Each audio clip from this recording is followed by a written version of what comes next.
Spider-Man leap or something, right? To get me across, right? And leverage my privilege, whatever the case might be. And the next person might just say, okay, I'm very agile, so I'm just gonna do long jumps over these cars, and I'll make it through life. So everyone has their own unique experience of life.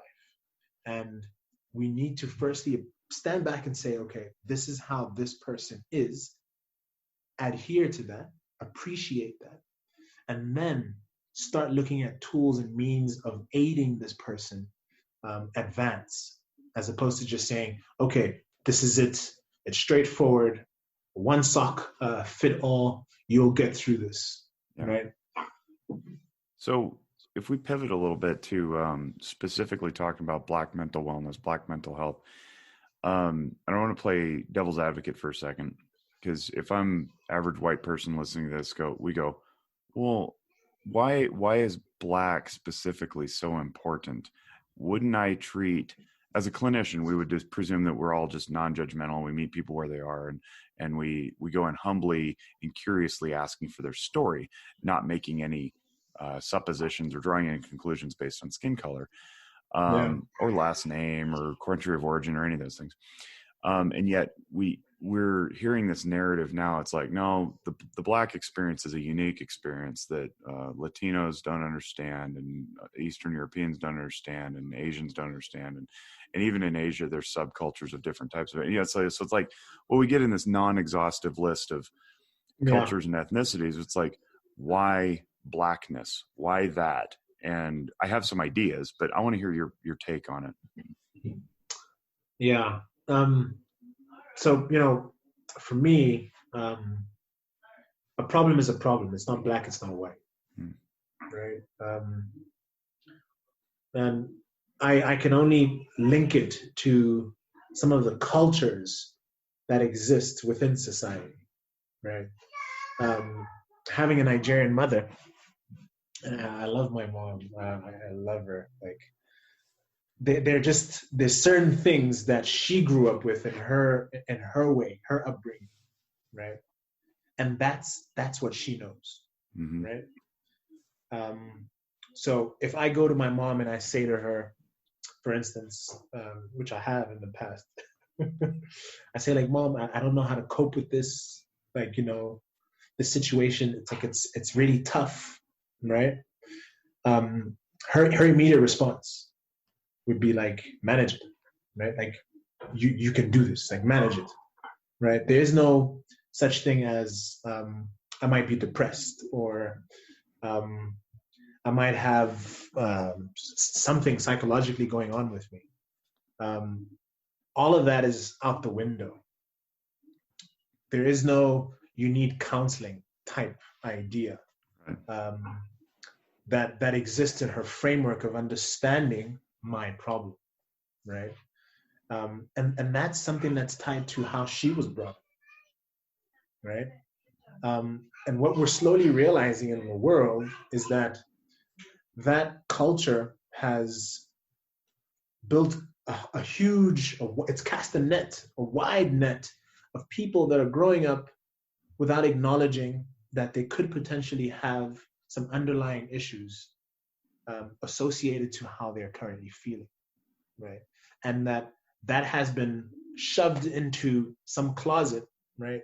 Because of their parents and their grandparents and their forefathers not having dealt with this issue adequately. And I think what we're seeing now is a surge of, Black people not having seen the side effects of not dealing with these issues. And now we're seeing these side effects for the very first time. Like when we were in high school with Safiso, we had a number of friends commit suicide, right? And some were Black, right? And we never really looked at the root causes of what happened there. And I guarantee you, if we really look back, it could potentially be equated to the fact that culturally, these issues were never given space. They were never tabled. They weren't dealt with adequately. And more we're starting to realize as a global community, as Black people, that mental health is, it's always existed. And it can't be, in Congo, you would get beaten up, right? Like you'd get a hiding if you try and bring out some of these issues, like parents, uncles, you get abused, right? And that isn't dealing with the issue; it's making it worse. Right.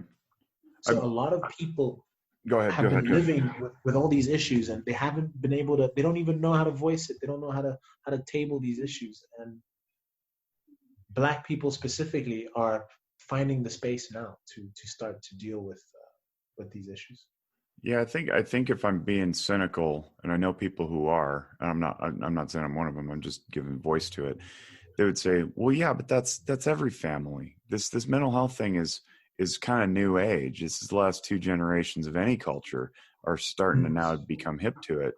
But what I would add is that what makes Black people unique is that the world of mental health study, psychological study in and of itself, came from Western European men. And therefore, it's invariably going to lead to more people who look like them to get ease of access to care. And the people who don't are going to be more suspicious, aloof, guarded, reserved, or just outright invalidated. And the conversations I've had recently lead me to believe that because there's a lack of visibly representative members of the mental health community who look like you, your people are less likely to go seek care. And certainly in America, we've got a long history, and it's very, very well documented, of suspicion of the medical community. And systems in general, just authority systems in general. But I'm wondering if it's the same in Africa, where you have a large percentage of a Black population, but who works in mental health? Do you look up and you see, oh, I could do that, or or kids looking, going, I can go trust that person because they look, walk, talk, act, feel like me. Or is there just a lack of mental health services anyway, and it doesn't really matter, and we just need to do an overall push? I don't know. These are the curious questions I have about what it is like in other parts of the world. Yeah. It's not common that you'd go to a high school, a public school, in any of our communities across Africa, and find a wellness department, right? Or find a counselor. Does that include physical wellness too?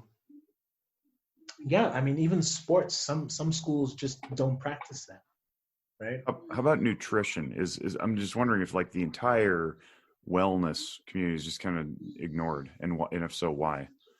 Yeah, I mean, from my experience, school in Kinshasa, I'll start there. We did not have any form of support outside of the classroom, right? It was your teacher, and your teacher was commander in chief. Yeah. And we used to, so in the classroom, right? As you get in, there are rows, and they say there are about 6 rows, with about 5 tables, and each row is a percentage bracket in terms of performance. So you'll get your, serious. So you get your 40, below 40%, and then you get your like 45 to 50, 60, 70, 80, and then your top achievers are usually the furthest away from the door. And the entire experience is built around that structure. So if you're leaving the classroom, it's the furthest row that goes, and even though you're closest to the door, right? And psychologically, we don't know what that's doing to people. I'm It right can't be by the edge, good. but I can't. Exactly, right? And that's just in Congo, right? Yeah. And I'm not sure what the education looks like right now and what it is that they're doing, but it is crippling people, right? You're labeling them. You're saying this is your identity. Your identity is Right. below 50% or whatever. Um, is it possible for the entire class to succeed? That's what I'm wondering. Like, can they all be Right. high achievers? And then if so, like who sits where? And I mean, what about, like, there's so much opportunity there, peer-to-peer learning. How do you, where's the corrective behavior in you not being allowed the opportunity to join with the person that could help them most, Yeah. right? Um, and when I think of that experience, I try and think of, okay, what good can I draw from that?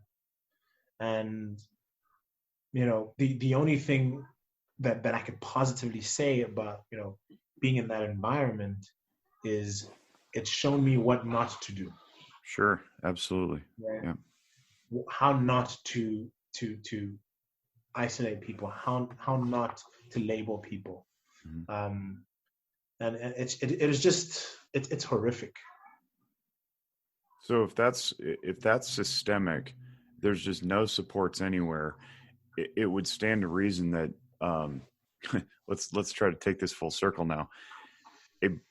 We'll say a Black African American person, because there's different people who identify as Black who are not from African descent. Yeah.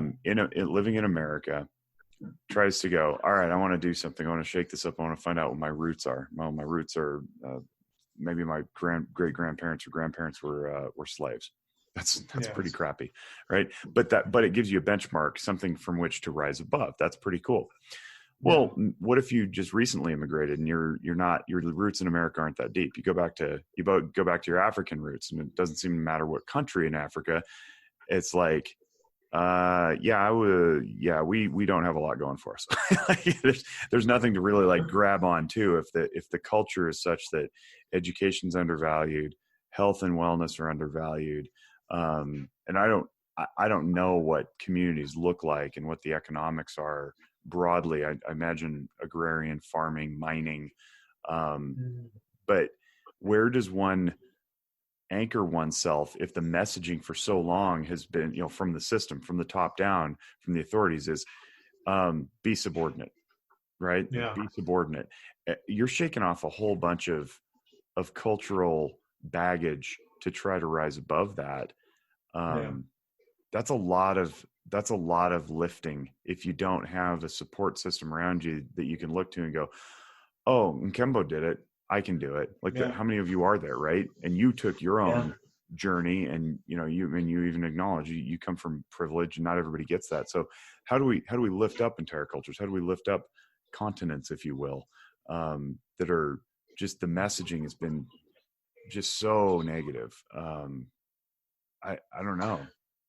Yeah. More podcasts. That's what we do. Definitely. You definitely carry on with this. This is great, by the way. Thank you so much. Yeah. So much insight that I'm hearing from you, and I greatly appreciate this. And feel free to take off too. I know we've gone over time from what we allotted. I don't have anything to do, and I'm enjoying this. So you probably have a family and dinner to eat, but yeah. I think we're good for another 15 or so. okay. That's okay. Yeah. I think so. Here's the issue also, right? I was in Congo, 1994, and I hear of students that are still being treated in such ways today. So nothing has changed, and that is very disappointing. Now, are these white people in charge over there, by the way? Are these Black people in charge? So Congo was colonized by Belgium. Mm-hmm.